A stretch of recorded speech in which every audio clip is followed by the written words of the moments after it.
All right, welcome back to another week and another episode of the LionHeart Radio Side Show with your host, Rick Alexander, that's me, and George Briones. Today we talk a little bit about how to live an authentic life and some of the struggles that go along with that.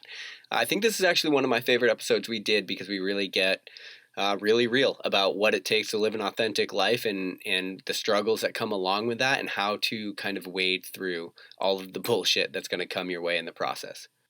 So I hope you guys enjoyed this one as much as I enjoyed recording it. Without further ado, on to the show.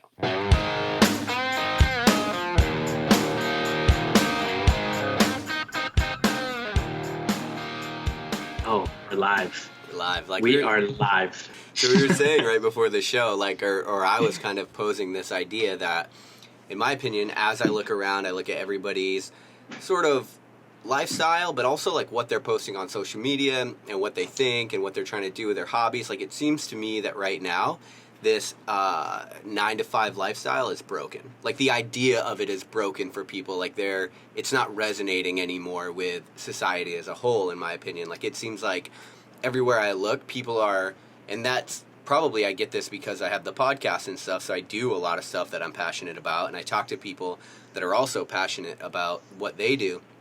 And it seems like more and more people, in my opinion, are just like ditching the status quo in order to figure out some kind of semblance of a different life, to figure out, I don't know, something, to figure out some way to build a life that feels more authentic to them. Does that make sense? No, it makes 100% sense, man. Honestly, dude, it's one of those things where I look at like that 9-to-5 job as a good thing and a bad thing. And the reason why I say that is because in a good realm, we look at it as, okay, cool, it's woken someone up to realize like this is not what they're doing that they love to do, right? They're not chasing their passion. They're doing it just because it's a routine, right? Well, unfortunately, routine after a while does cause death. We've heard that before. Right. So, but looking at a bad, and we look at it on the bad side of things is if someone doesn't have a 9-to-5 job and they don't know their passion, they don't know what they really truly love, well, them looking at it as in a bad realm, it doesn't help you with promoting and creating stability as a whole. Right. Right?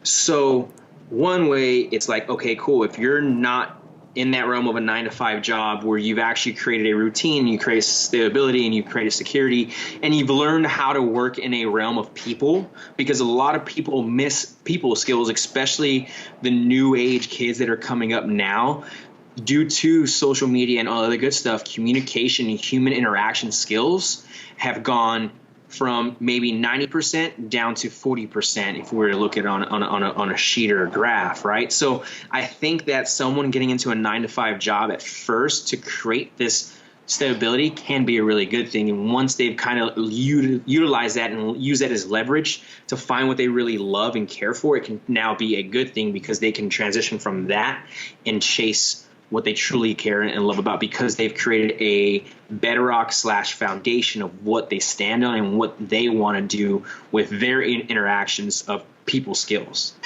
Yeah, I agree. It's got to be some kind of a balance. So like you mentioned, like routine is sort of, like I wrote just in a piece just this last week, like routine is sort of plaque for the soul, right? Like if you don't have something you're passionate about that pulls you out, then you just sort of start to decay. Like you're not as excited about life and nothing is as vibrant as it could be.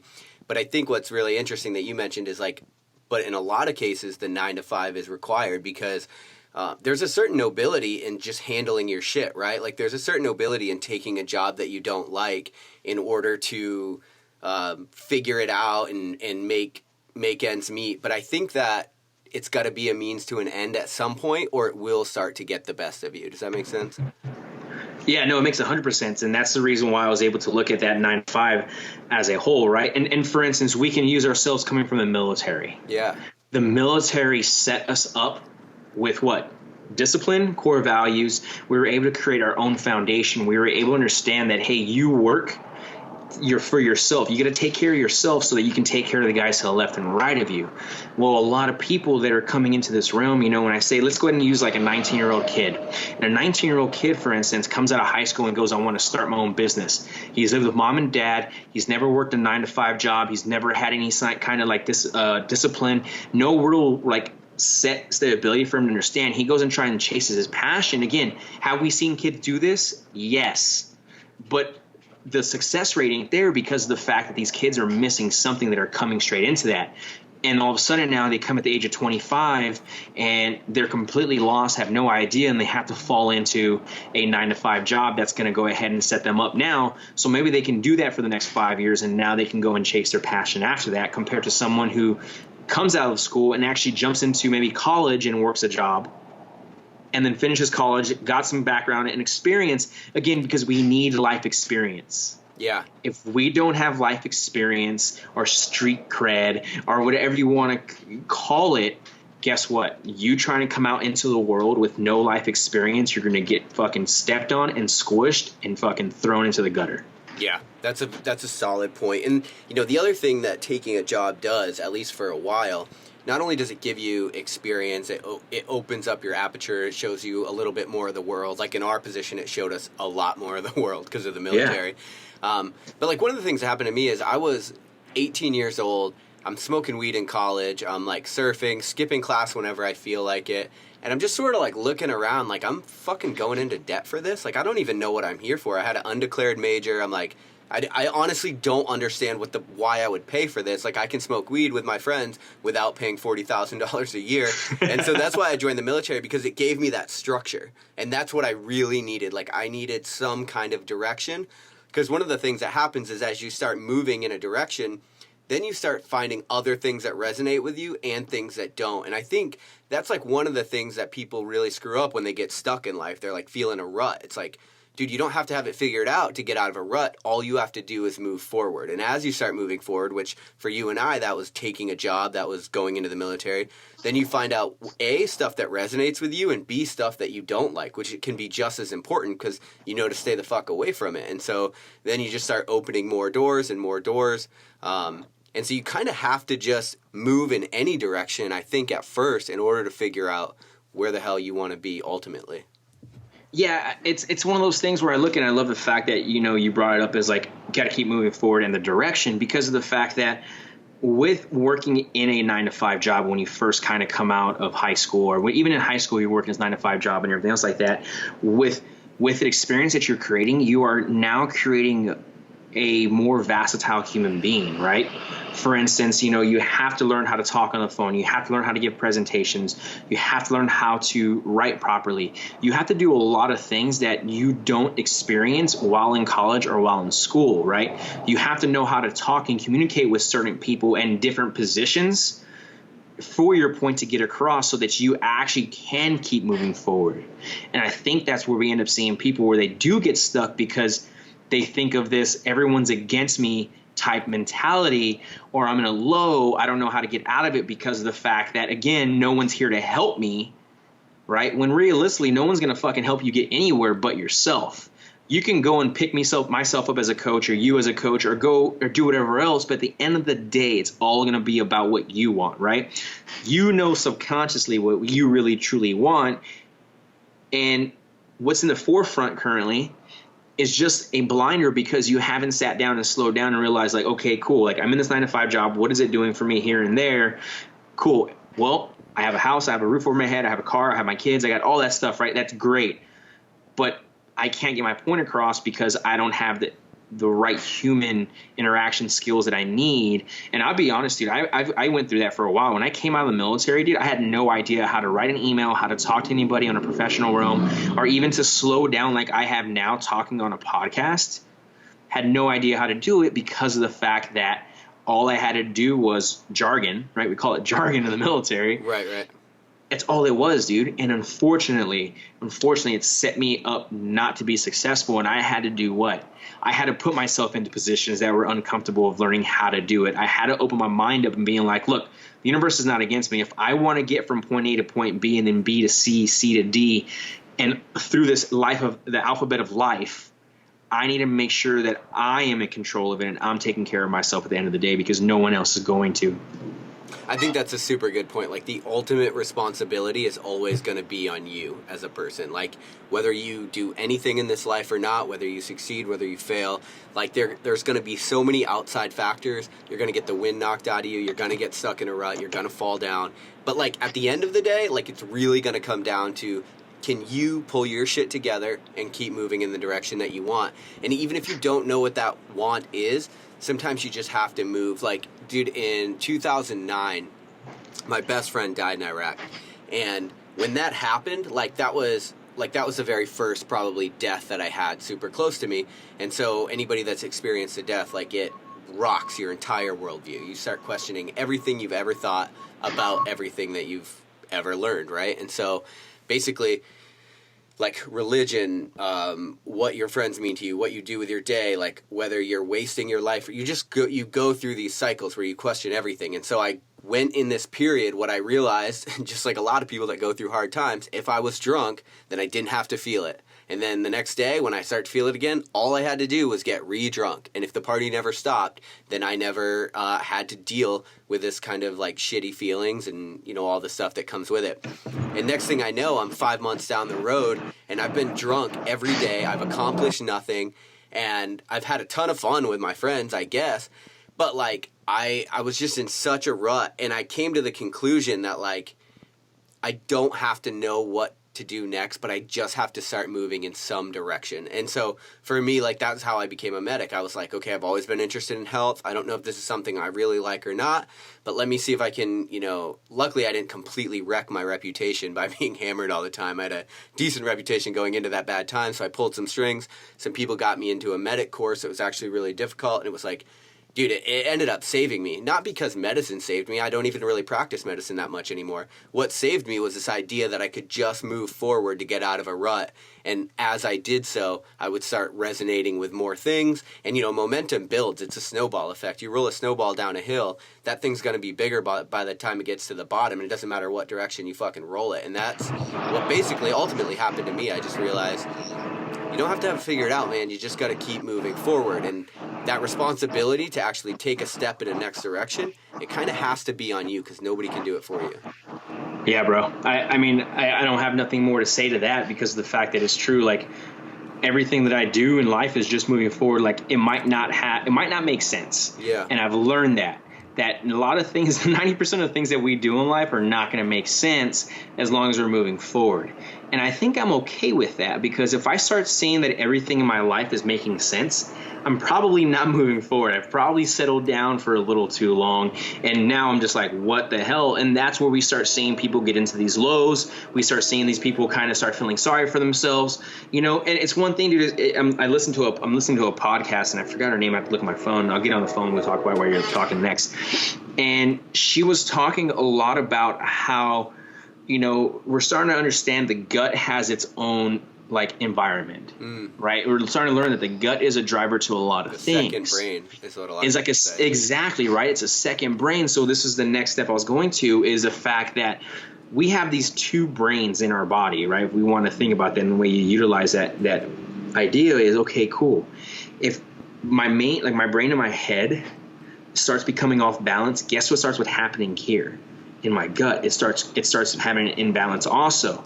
So we have to understand that we are in control of the things that we're thinking in a low, right? So if I'm in a low because they naturally happen, but if I continue to let that low create more stress on my system, I've now created a chronic stressor that is now going to go ahead and throw off the environment of my gut.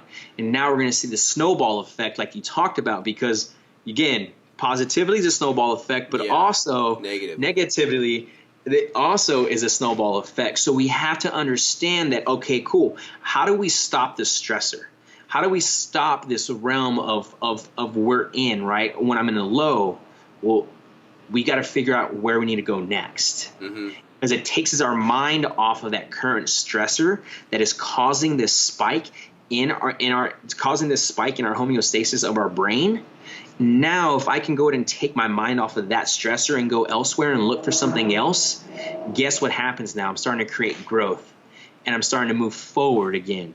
And now I've slowed down that that snowball effect of negative effects, and now I'm working my way back up to a positive realm. And I think a lot of people miss that mark again because they don't take accountability for why they are there in the first place. Yeah, I really like that idea that you mentioned, the gut health, in the relationship of your gut health to the overall trajectory of your life, because everything is related. And we, in Western culture, for whatever reason, we have a tendency to want to separate things, to look at things like they're just factions of your life and they're not all related to the whole. And that's just that.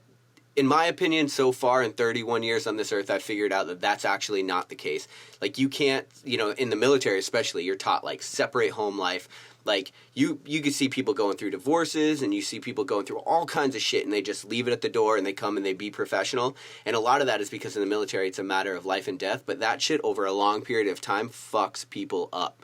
Like, everything is everything. So everything is related, and that's what I've started to realize, because you get in these ruts, like I mentioned, when I was drinking, like, I'm in a rut and I'm eating like shit, and so my gut health is just garbage. I have like zero probiotics, and so I'm always it's like this negative cycle. You feel like shit, and it's like everything you're doing, it's like, what is the energy that you're giving into your body, and that's the energy you're going to get out. And so if you eat all kinds of shit foods, and you're jerking off all the time, and you're drinking all the time, and you're doing all of these things, right? Like, this energy is negative, and the trajectory of your life is going to be negative because of that. Like, everything is everything, and people think that they can, like, participate in, like, X behavior that maybe they're addicted to, or maybe is negative and they know it's negative. Like, over time, these things, like, if you have terrible relationship with your parents or with your spouse or whatever, like, over time, these things just end up bleeding into your overall life, and then the trajectory of your life it ends up fucked up, and you don't really know why. Well, it's because I think this thing you're doing over here, like, I think you need to align everything in the best possible way. So, like, when you orient yourself toward a goal, or when there's something that you want to do, like, you need to align all of your energy and your activities to give yourself the best chance of meeting that goal. And if you don't, I think you're setting yourself up for failure. 100%. I couldn't agree with you more than that, dude. And that's the reason why I use the example and the analogy of, like, the gut health and the brain, is because of the fact that, like, okay, a lot of people's reaction to stress is completely different. Right? Like, for instance, like, I'm learning that you can now relate a sympathetic response and parasympathetic response through pupils. I can look at your pupils and do a test, and I can see how high your sympathetic responses are if you're in a sympathetic state compared to a parasympathetic state, right? Like, learning those are other ways, right? The same thing with the heart, right? So people are utilizing HRV so much, right? It's because they're starting to realize, like, stress going into the brain causes downstream effects. Mm-hmm. Right? And the same thing in life. So if I'm causing stress to my body and my brain, and it's causing these problems going down the stream now, this exact same thing's going to happen in my life in front of me. Yeah. If I don't stop it. And we can use that for example, right? Luckily you stopped it. You realize, like, hey, smoking weed all the time, partying with my homies, and doing everything else for 5 months. Like, okay, what the fuck am I doing right now? I need to fix myself. Yeah. You're able to be aware of what was going on there, and that changed for your life, right? And it's kind of the same thing, too, with me, man, coming from growing up and, like, joining the military in general, right? It's like, I just came out from, like I said, I've talked about before, selling drugs, doing cocaine, doing all those things from the age of, like, 15 till 17 years old, right. And all of a sudden it's like, all right, I need to get back to school so I can graduate, and then so I can go ahead and, because my goal at the time, my passion at the time was going to play college soccer. I was a goalkeeper. I was doing really well. I wanted to go play college soccer, but I knew that the route that I had been in for so long was not going to help me move forward, because I'm pretty sure I was going to go to college and do the same thing, party, do everything else, and probably not even graduate with a degree. So I was like, what's going to help me move forward, and what's going to create stability in my life? I was like, well, the military looks like a great place to go. And it was, right? It set my foundations, and it set me up for where I'm at today, right? Because like you said previously or earlier in the show, it taught me that you had to take care of your shit. Yeah. Right? Because if you don't know how to take care of your own shit, you're not going to get your passion and your dreams off the ground. Because I tell you what, like, and we're not talking about being an entrepreneur or nothing like that. Like, entrepreneur aside, I'm talking about just in life in general. Right. You don't have the passion and drive to be able to do basic daily fucking things like be sober for 24 hours, take a shower, feed yourself 3 meals and a couple of snacks, right? Maybe go do some exercise. If you're not doing any of those things in your life, you're probably not moving forward. Yeah. Right? You're probably really fucking stuck. And then from there, you can now build off of that foundation. Now you chasing something that you really want to do in life. Mm-hmm. Because you have some kind of a foundation there in your back pocket. Something that you mentioned right there, you know, you can call it your higher self, call it your essence, call it whatever the fuck you want. But one of the things you mentioned there is like you wanted to go play college soccer, but you knew that the path you were on was not going to get you ultimately where you wanted to be. And what's interesting is I think almost everybody actually knows that. Even when you're going down a shit path, I think that you actually know that. And if you don't, one of the exercises I heard Jordan Peterson, a clinical psychologist, say, he was like, as an exercise, like if your life is rough right now, if you're in a rut, whatever, he's like, sit on the edge of your bed in complete silence for 5 minutes and ask yourself what major thing that you're doing right now that's really fucking your life up. And I guarantee you'll come up with an answer. And that's interesting. Like I've done it to myself. Like even when my life doesn't feel really fucked up, it's like your higher self, you actually have the answers that you need. Whether you get quiet enough to figure them out or whether you listen to them, that's a different thing altogether, right? It's like when our intuition is correct, but we don't listen anyway, we go against our gut and we're like, we know we're doing the wrong thing. And that's a really interesting thing about like humanity in general is like, you actually have many more of the answers than you believe you do, and you don't actually need as much help as you think you do. Sometimes maybe you need a nudge or you need someone to remind you or whatever.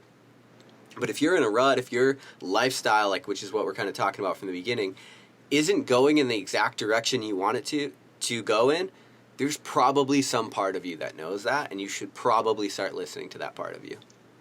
And I think it comes down to this, dude, is you have to literally hit rock bottom to really realize that you can't go no other way but up. Sometimes. I think for a lot of people, for sure. I think, and that's, no, I think that's for a majority of the people that they need to be able to hit rock bottom because they haven't had something so tragic in their life just yet that is sitting there making them think like, oh, I need to go the other way, because they can still go ahead and go back down that same way. I believe you. Yeah, I agree. I think a lot of times you're just sort of comfortable. You're not happy, but things aren't quite wrong enough for you to give a shit enough to change them. And so you stay in this sort of static, environment, or maybe you drink a lot, but you're really functional. And so nothing has gone wrong enough. And so you can continue to lie to yourself for a super long period of time.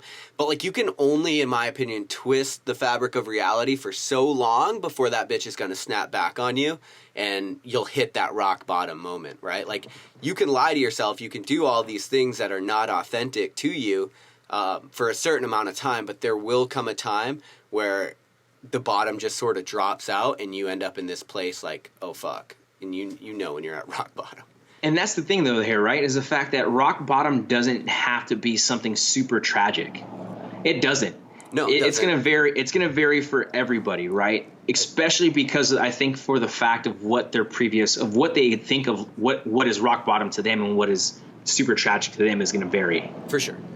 Yeah. I mean, for me, like rock bottom for me was a mental state. It wasn't this crazy tragic event of like somebody dying or some, like for me, like my real rock bottom, like when I think about it, is just, it was nothing more than going down the wrong path for so long that I didn't even recognize myself. You know what I mean? I got bored. Yeah. Okay. So exact same thing. You're like bored with your life. I got fucking so bored of like, all right, cool. You know what I'm going to do this morning? I'm going to go ahead. Oh, I went to bed at 4 a.m. because I decided to party with fucking bunch of strippers, do a bunch of blow and everything else. Yeah. Like, I'm not lying. Like, let's be real here. People want to know a little bit. Like, I'm being vulnerable, guys. Like, This was my age. This is what I did at the age of fucking 16. Yeah. Like, I worked for a pizza store where I woke up at 12 a.m. or 12 p.m. in the afternoon, smoked a joint, did some, like, whatever else. From there, went and started couponing and working because I knew it made me money. Mm-hmm. Did that, came back, worked in this pizza store, where I got to cook for the next couple hours and delivery and then sold pizzas, and I'll come back party with the owners. It's 2 a.m. in the morning. Like, hey, what you want to do? I just made $300 in the night within a 10-hour period. I'm like, word, I'm making this money every single night during the summer. Like, this is awesome. Yeah. Let's go and rage. Go to sleep, wake back up, do it all over again. It got boring. Like, that life wasn't for me. I just was like, like I went from weighing 170 pounds, 180 pounds down to 165 pounds, right? Like, but just never eating, man. Just never eating. And like when I did eat, it was McDonald's. Yeah. It was McDonald's or Taco Cabana. If people are from Texas, San Antonio, listen to it. Taco Cabana was the place to go to. You know why? Because when the cocaine finally wears off, it's the only fucking thing still open. I'm not lying, man. Like, right. It was like, but I got super bored with it, dude. And like, I was like, all right, cool. Like, I ended up like flipping a vehicle and like a whole bunch of other bullshit happened. And like, I was like, all right, I got to fix myself a little bit. Decided to get back into school, but I didn't stop partying. Right. I still sold. I still did everything else, but I found out that I was at rock bottom and I was going that route again. I was finally kind of on the mends of going back up the mountain, right? Like, this is the key word I like to use in my saying is like, I fucking wake up every morning like I'm climbing the motherfucking mountain. Well, I was still climbing the mountain a little bit. It was just at a slow pace. It wasn't at a 17-minute mile pace. It was like at a 45-minute mile pace. Right. And I've been on the mountain way too much, bro. whole damn life spent on the mountain. I feel you.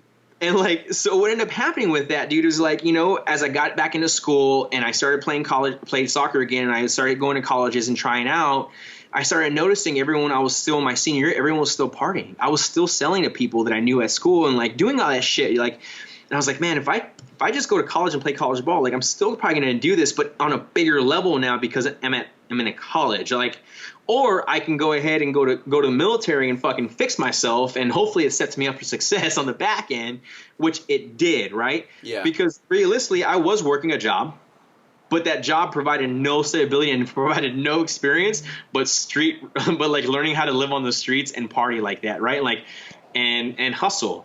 Like, luckily I got to experience that, and then I can translate a lot of those experiences to where I'm at now, to where it's like, all right, just keep moving, keep doing things. But all that aside, dude, it just comes down to the fact of like that one person's like your rock bottom was more of a state. My rock bottom was more of like me flipping a vehicle and being like, what the fuck am I doing? Almost putting a bat across my dad's head. Yeah, damn. You know, like it was bad, dude. Like I literally had my dad against the wall with a bat in my hand. Like, you know, he was telling me like he was not gonna let me go out and party with my friends no more. And I'm like, this is bullshit. Like, I make money, you don't. Like, it was one of those things, man. Yeah. It was a big experience for me, and then sitting back, and then all of a sudden the snowball just happened, right? That happened, snowball, everything started to happen. I'm like, wait a minute, I need to fucking figure myself. And when it slowed down, finally graduated high school, and it put me there, right? Yeah. Back again though, your experiences for you to hit rock bottom were completely different than mine, and I just got bored with it, dude. I was like, do I really want to live that life? Like, and another question I asked myself at that time period, I didn't even know I was doing it, but I was like, where do I want to be like in 5 years? Like, do I want to be doing this in 5 years? And like, I saw myself not doing that because I just saw the past year and a half, 2 years of what it did to me and how much I had to work myself out of a fucking, pretty much instead of walking up the mountain, I was walking down away from the mountain from the top. And now I had to retrack every single thing back up to continue moving forward again. And that's just what it is, right? Like, some people just experience different ways. Some people's experiences are completely different, and that's fine. But if you can realize, like, hey, like, there's no other more, if I keep going down this direction, I am going to hit rock bottom.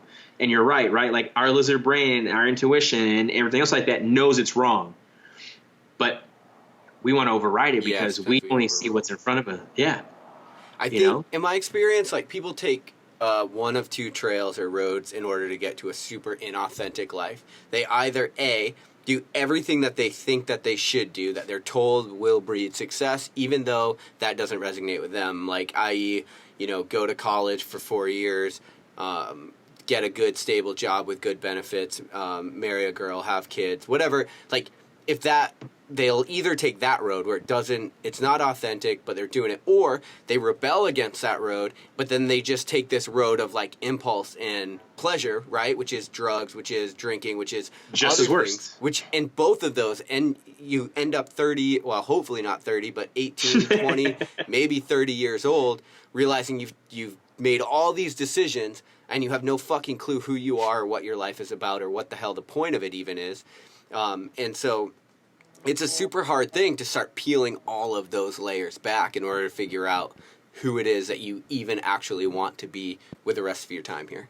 And that's a great point, dude. And I wrote that down here for my show notes, was like, is the fact of like this roadmap that you're supposed to follow. Who told you that roadmap? Right? Was it you that developed that roadmap, or was it maybe your parents who developed that roadmap? Because unfortunately, loved ones think they know what's best for us most of the time. Well, guess what? You don't have a super like X-ray microscope that can look into my brain and tells you exactly what it is. Only I know what it is, right? And unfortunately, like most people don't know what they want until they're out of high school. Right. Or further. Or even further, right? Like you said, like some people. But the thing is, though, is like what sets them up for failure is the fact that they got told that they need to follow this roadmap and don't get no other options to go left or right. Right. And so like with that, like they can't go left and right. But then we look on the other side of the road, right, where that kid who pretty much from the age of 12 until he graduated high school got to go left and right, but didn't get told where to go, is now again in a bad place, right? And it goes back to tying it all together is like you have to really be able to connect the two there, right? I agree. It's like damned if you do, damned if you don't in a lot of ways, because you can go the route of impulse and become a slave to all of these substances and things that help you make you feel like more of a human, right? Or you can go the way that everybody tells you have to go, and then you become a slave to some ideal that you don't even agree with. And it's super hard to end up somewhere in the middle. Like, the thing with me is, like, I've talked about this on the show, but the last year on paper was the most successful year of my life. And to boot, I thought I was doing all these things that were like, that I wanted to do. That doesn't even make sense. I did want to do them, but I was doing all these things that I thought would make me great. And those things were, running ultra marathons and starting charities and writing books and doing all these things that I loved. And what I realized is, because I didn't know who the fuck I actually was, what my values were, who I wanted to be as a human being, I wrapped my identity up in every single thing that came along and that I did. And so you end up on this hedonic treadmill where you can never actually do enough. And so everything that you do, you end up falling back to your relative level of happiness, and so it's not enough. So then you need another achievement, and that's just as much of a trap, because that treadmill never fucking ends either. And so you have to figure out some way to figure out who you are, but to like sit with that person, to just be okay with that human being, to know that this is what you want for your life. If other people don't recognize it, it's okay, but like to just be able to sit with that person and recognizing that person is you, is actually a lot more difficult than I think most people are willing to take on. Yeah, I think, and that goes into this, and it kind of just create this like left and right lateral limits to life. Yeah, it's a good idea. Right, like you have to be able to dictate what your left and right lateral limits are in life. Because guess what? Just like in bowling, when I asked to put the bumper things up, I'm only doing that because I want to keep that ball inside the fucking lane. Right. Same thing with us, right? Like I need to put a fucking bumper on my bowling lane, or I need to put left and right lateral limits on my life range, so that I'm able to be like, all right, cool. Like I'm on this direction. I know I can shoot forward, but I also can go ahead and move to the left and move to the right if I need to kind of get me back in that realm. But you have to figure that out. Mm-hmm. And it was funny we're talking about this today, because I was doing my run today, dude, and I got to run on the beach finally. I haven't been able to run on the beach or on the boardwalk where I live at. I'm always in the mountains, and it's kind of a nice change of pace. And I always notice I get into different flow states when I run in the mountains and I run on the beach out here. And today it was funny, man. I'm like running on the beach, right, and I see 50,000 people out right now. It's hot. It's like the sun's hitting us, dude. The waves are rocking right now, and I'm running, dude. I'm thinking to myself, and it's like, man, no one out here knows that I'm getting ready to run 100 miles. They just see me out here running with my hat on, earphones in, no shirt, like just chilling. Just another dude. And just another dude running down the road. Just as like, I don't know what that person's being put through at that time and moment, right? All I'm noticed and realized by is that I am this human being in this space right now. My identity is not George the ultra runner or George the head of human performance for Sawfleet. No, I am just fucking George. Right. And everything else underneath George just helps me create my identity of who I am today. Right. And again, we get stuck in trying to put ourselves into every single thing that we are, instead of being like, no, this is just an attachment to who we are. it's not our full identity. And I think we see a big problem with it. I mean, we can go on Instagram and look at how many people their first line is ultra runner, 63 kilo weightlifter, regional level CrossFitter. I can give two fucking shits less. Like, that's cool. Like, yes, my first one is more of like human performance for softly, right? Because for my Instagram, that's what it is for them. Maybe for people, that's what it is, right? But at the end of the day, though, it's like, I am George. That is it. I am a father. This is who I am. And then you start kind of labeling those things below that. But guess what? Running 100-mile races knows that it takes a lot out of my normal personal life. Yeah. Sometimes because of how much. But that's my left lateral limit, right? Mm-hmm. And then my right lateral limit now I look at, and I've actually thought about this now, is like, how much do I work, right?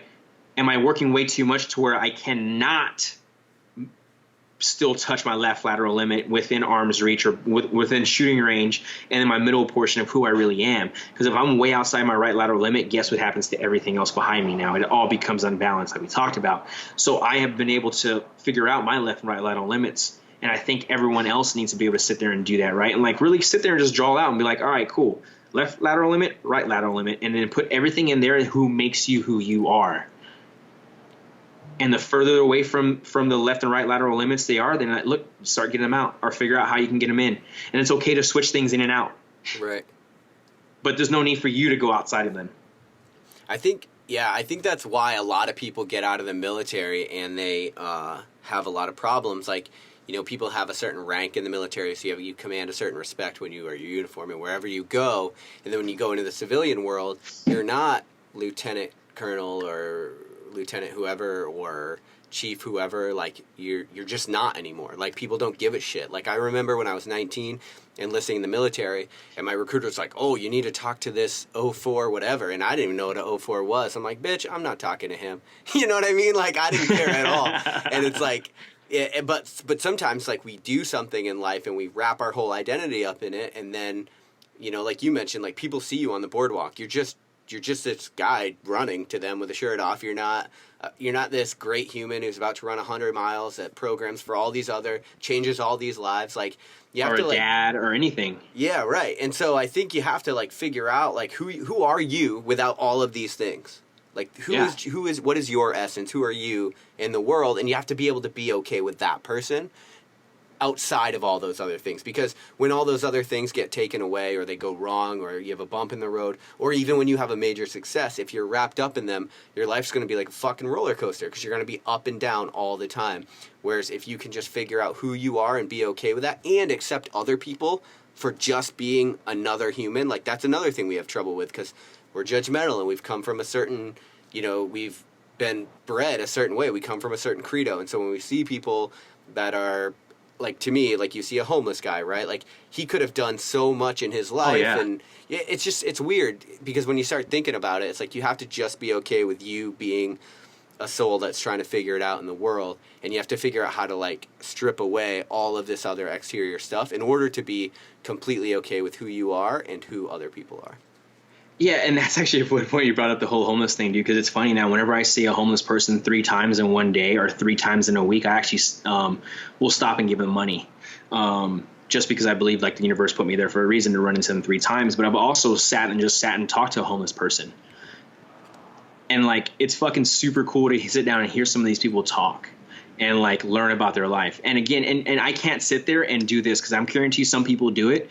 But, like, I hear some of the most outrageous fucking stories. Like, I've heard about a dude out here sitting out here next to 7-Eleven smoking a carton of cigarettes, and I was out here with him just hanging out, and him talking about he used to be a fighter pilot in the Navy.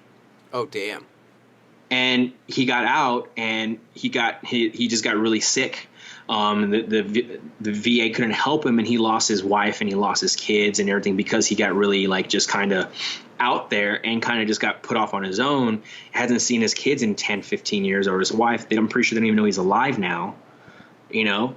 And I'm, like, sitting there like, could this be a real life story? Like, I can't sit there and judge him about his story. All I can do is listen and be able to be like, man, that's fucking super crazy to, like, hear that and know that, like, man, your life is a lot different than mine is. Yeah.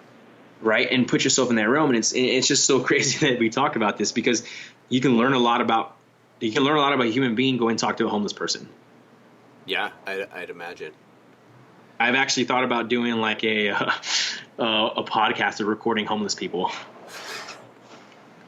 Yeah, it would be hard to pull off because, you know, when you get, like, when you're talking about that population in general, there's other things that go to play, like disproportionate percentage of homeless people are schizophrenic and all of these other things, and that sucks too. You know, it's like they're just trying to figure it out. And honestly, like, the way that society is set up, we have our values, it's very strict. If you are different in any way, it's harder to fit into society, right? Yes. Like, think about something very mild like ADD, right? Where you're kind of all over the place and you're kind of addicted to excitement and you take on big projects or whatever. That in itself makes it pretty fucking difficult to fit into a 9-to-5 societal standards of what a good life should be. Now imagine exasperating that ADD and having something like really wrong, like schizophrenia or whatever. Like, I feel for those people because I'm just sort of different, and I like find it to be a bit of a struggle. Like you were mentioning, it's a lot, dude. Right? Like you were mentioning earlier, because you know I see these other things like a 9-to-5 job or whatever, and I'm like, why the fuck can't I just take it? Just do what everyone else does and take the fucking job, man. And it's like, nope, not me. Gotta struggle. You know what I mean? It's like, I know. You were mentioning, you're like, I've spent my whole life on the side of the mountain. It's like, dude, sometimes I just look around and I'm like, could I fucking stop struggling for 2 seconds? But then when you do. But when you do, you're like, what the fuck am I doing? Get me out of here. Yeah, exactly. And you kind of, you know, what that kind of brings us full circle to like when we're talking about building the lifestyle that you want. I think you have to think about what you really what you value and prioritize in your life, but then you have to accept the negative things that come with that. So I am super growth minded, for example. To me, I put growth as a human above everything else. What does that mean I get rid of? Stability, for one, because I can't stay in a job very long because I'm too growth minded and I feel static. You're going to probably fuck up a bunch of relationships because you're going to feel like you outgrow them all the time. So you have to find somebody that's just as growth minded as you. Really fucking difficult. You know, so it's, I could probably list a bunch more that I'm currently fucking up. But I think you have to like be very real with your values, and then you have to accept the downside of what that value is going to bring into your life. And if you prioritize it, you're going to have to figure out some way to handle those things. You know what I mean? Yeah, I think that nails it on the head too there, dude, because of the fact that you are going to have negative things with your positive things, right? For a positive to, like, we understand we need both to work. We know that. We need both to fucking work. Yeah. So let's not go ahead and get rid of negative, but let's go ahead and find what does cause a negative effect. Does it really cause a huge effect on that positive, or does it just cause a little tiny small effect that I can manage? Then I think you're on the right point. But if you can sit there in your life and be like, all right, what positive is going in my life and what negative is in my life? And then from there, write it out. And then on the negative, look at it and being like, all right, cool. On a scale of 1 to 10, go ahead and label it. 10 being the most negative and then 1 being the least negative. All right, go ahead and list it. Now keep the ones that are all going to be below a 3 and a 1. Fuck, even a 5, if that's what it is, right? Because sometimes those negative things do end up causing a positive reaction. Right, or it's just a necessity of the It's process. just a necessity of the process. There's nothing wrong with that. But if that negative is going to be a 10 and it's going to cause a fucking shitstorm over here, then get rid of it. One thing I always tell my athletes all the time is like, is this, like stressing out. Boom, boom, boom, stressing out, right? I'm like, all right, is this going to affect you tomorrow? How about, is it going to affect you an hour from now? Because if it's not, then why worry about it? Is it going to affect you a week from now? No. Is it going to affect you a year from now? No. Then why worry about it? Right. Let it go. Right. Let it the fuck go. Move on to something else. Yeah. Well, and Just move on. I agree, but when you're in struggle, like, you know, it can be difficult. Like, you know, it's like when a relationship ends. Is it going to matter in 5 years? No, you're going to be in a whole different relationship, and it's probably going to be better than the one that you're in because it ended for a reason, right? But when you're going through that, there's still this, like, point of inflection where you're like, fuck, what's wrong with me? Or, you know what I mean? Like, you have to be able to go through some struggle, and all right, it might take a little time to let go. So use this on you since you're a medic. Okay. You get shot in the leg. Yep. You're bleeding. What's the first thing you need to do? Stop the bleeding. Boom. Stop the trauma, right? Right. Same thing with our stressors. We have a stress happen. Yep. What do we need to do? Stop the fucking stressor right there and then, and start figuring out how to work to fix that stressor. right? Because that's the same thing, right? You get someone gets shot in the leg. The first thing is to stop the bleeding, right? Yep. Right. That's the very first thing. But we're working through stopping the trauma. Right. Same thing with the stressor in life. I think is where we're going to have to go with that. That's kind of where I went with that. No, I think that's a really good point. But like, what would be an example of that? So we can use. Want to use a financial example? So we'll use a financial example like me. Okay, so last Monday my car got broken into, right? Nothing was stolen except for 3 checks and a Garmin watch that was given to me back in the day. It was super old, but it wasn't working. It was in the glove compartment. But I had 3 checks in there that I got from opening my bank account. People are gonna be like, "Why the fuck do you leave checks in your vehicle?" Look, I'm not perfect, okay? All right. And the truck was left open, but I didn't see no one go in. So I was like, you know what? Instead of freaking out and being like, fuck, like someone stole my my checks, I'm going to lose all my money. I let it go. I was like, all right, cool. I'm not going to stress about it. I'm going to keep moving forward. Kept moving forward. Well, on Friday, checked my bank account. Finally, someone used one of the checks. Cool. I was like, fuck. Okay, cool. I lost like $200. All right. Well, what did I do there? Instead of worrying about it, I was like, all right, cool. I need to go ahead and call the bank and go ahead and let them know, put a claim and freeze my accounts, right? Instead of like, because this example I'm using, people have had it happen to them and they freak the fuck out. And they think the rest of their day is messed up. Mm. When realistically, it's just a small piece of your day. You still get to go home and go see your kids. You still get to go and do what you love. Cool, you have money here and there. That's a way of stopping the bleeding, right? Stop the bleeding there. Yeah. Right? Instead of you creating more negative stressors on the back end, because realistically, someone stole money or stole my checks, right? I could have caused more stress by freaking out, being like, someone's going to go ahead and use my money. But I stopped it, right? I didn't think that way. I was like, all right, I'll take care of it if anything happens from it, if it comes of it. Okay. Moved on. Something came of it. Instead of me being mad, like, oh, I need that $200, like, fuck, like, why, right? I was like, all right, stop there. Maybe he needs the money more than I do. It's long gone. Let me go ahead and call my bank. I can fix it from there. Cool. Hey, you're not going to be able to get the money back for another 3 or 4 days because we got to do a claim. We're going to put a freeze on your account. Well, all right, can I go pull money out of the bank account for now until, I go do that? Boom. It was a weekend. I was fine. I knew that I was going to be in the mountains, whatever else. I just every single stressor, I just put a cap on it every single time it happened. Right? And that's what I mean by stop the bleeding or stop the trauma, is put a cap on that stressor, because that person's not going to cause any more stress on you as it already has. You're the only one's going to cause more stress on yourself because of what you're thinking about. Yeah, that's a good point. So it's like fix the problem and focus on the shit that actually matters. Exactly, yeah. I mean, we say it all the time, though, right? We just broke it down in a smaller realm. I mean, we can use an example, for instance. We use someone's father got sick. Let's say that. Let's say someone's father got sick, right? And you can't do anything about it. Like, unfortunately, I can't do anything about it. Like, that person got sick.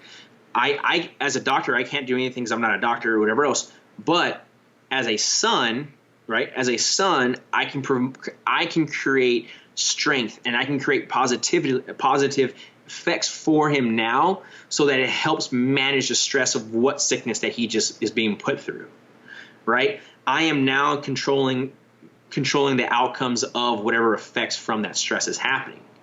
And that's realistically what we're doing, right? We are in control of our life, not no one else. And I think that's the problem, is a lot of people think that they're not in control of this, and all of a sudden they can just let their mind wander, right? When realistically, no, it's like stop it, move, and transition elsewhere to start working and fixing the problem. Right. Yeah. Yeah. So here's a good question then, and I'm always curious on how kind of high performers actually answer this question. But so that's a really good remedy if something goes wrong in your life and you want to try to like figure out a way to move past it. What about the people that are going through life and nothing is really wrong, but nothing is really right? Like, what do you say to those people? Because that, I think, is where a majority of people find themselves. Or maybe most things are right, but they know their life could be a little better or it could be a little more. So I usually always say with every, like we hear this all the time, with every high there comes a low, right? But with every stagnant, forever, however long we're stagnant, there is either going to be a low or there's going to be a high, right? And you just have to accept it when it comes. So my answer to that is you have to accept whatever comes your way if you've been going. So for instance, we'll use for training, for example, right? Like really good 3 weeks of training, really good. All of a sudden the next week I start having 3 or 4 bad days. I got to accept those bad days because I just got done having some really good weeks, right? Again, I am a part of the universe. I am part of life. I am whatever else. I am not perfect, right? And it's all about being humble at the same time and knowing like, hey, like this happens, it happens, right? I just got to experience a long period of like nothing bad, nothing good happened. Now all of a sudden something bad happened. I have to accept it because I know from this low now, only way up is going to go back up. Now I can either go only halfway up or I can continue going into a high that I can experience and let it ride that high back down to our normal path of just being okay where we're at. Because I've never heard that question before, so it's cool that you asked that, and I hope I answered that the way like you wanted to or how people would expect it. But in short would be make sure you're humble and accept what's happening at the time and moment, and you can still move forward even though it's happening. Right. And, one of the things, so that I think is easier for someone like you or even me because we're well aware of the dent we want to make in the universe. So we understand the ripple that we want to have in this life. And so when things are stagnant, we're going to look around, we're going to try to like work through it, but we also know we can like kind of trust that we're on the right path, right? Because you and I are both probably pretty sure that we're moving in the right direction ultimately, right? Some people, I think they haven't found that path. And those are the people, in my opinion, that really, like you said, need to really own who they are. Like, they need to take that personal responsibility. A lot of times people say, that they have so much potential. Well, a lot of people with so much potential, and I use that in quotes, like a lot of those people are happy enough to rest on so much potential because if you don't ever try to exercise that potential, then you don't ever have to own all the shit that goes wrong in the process, right? Like you're comfortable to just rest on the person that has so much potential, and I've fallen into that same category myself. We all do, but I think you have to own your life in a way, like own everything, the positive, the negatives, the things that you want that might be less desirable to society at large. All of these things, you have to own them all, I think, in order to ever maximize that potential, to ever actually start filling that potential out, I think. Yeah.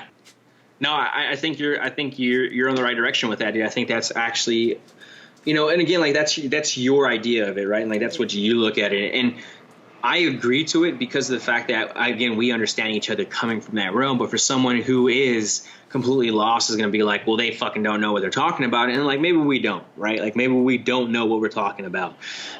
But if you are that person who is like sitting there questioning, like, who am I really? Then you obviously know that you might one be on the right path, two might not be on the right path.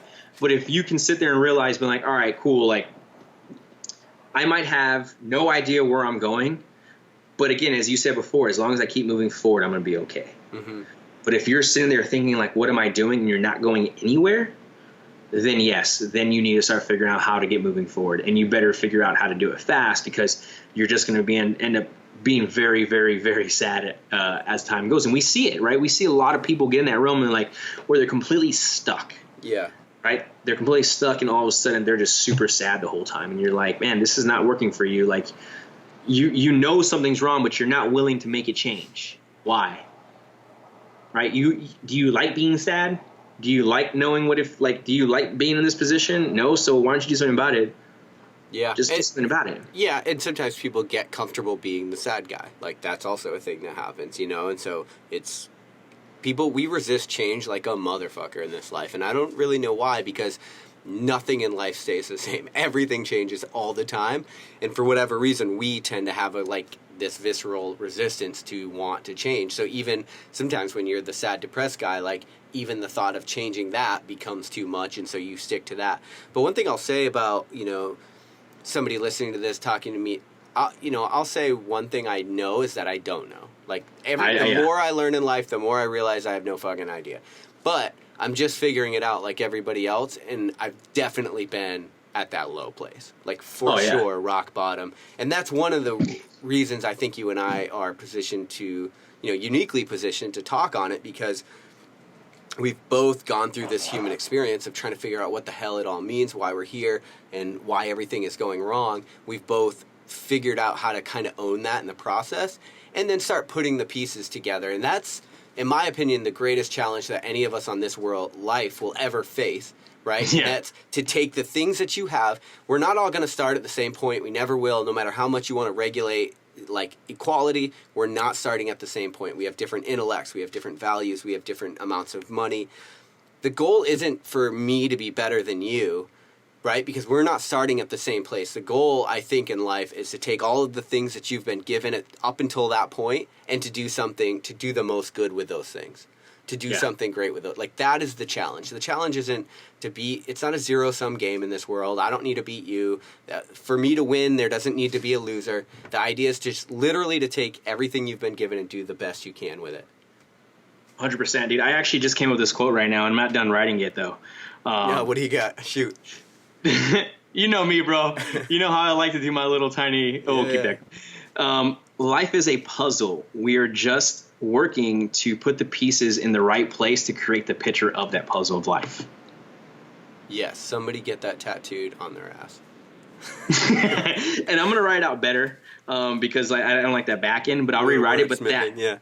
Yeah, I'm going to wordsmith there, and it's going to be fucking muy caliente, muy bueno. But yeah, that's it, man. That's the deal. That is it, dude. Like, life is literally a puzzle that we are just working through to put the right pieces in the right place. Yeah, and you're picking up the pieces, and like hopefully you'll find somebody else picking up the pieces next to you, and y'all can hang out. You know, you might find that your pieces fit together perfectly, and it might take longer than other people, but it's such a hard thing, man. Like especially when it comes to like looking at our lives and our lifestyles, it's so easy to judge ourselves because we're not where we want to be or where we think we should be. And almost all the time we, you know, if we're doing the right things in life, the reason we don't think we're where we should be is because we're comparing ourselves to other people, and we have different starting points, and so that is going to just be a failure all day long.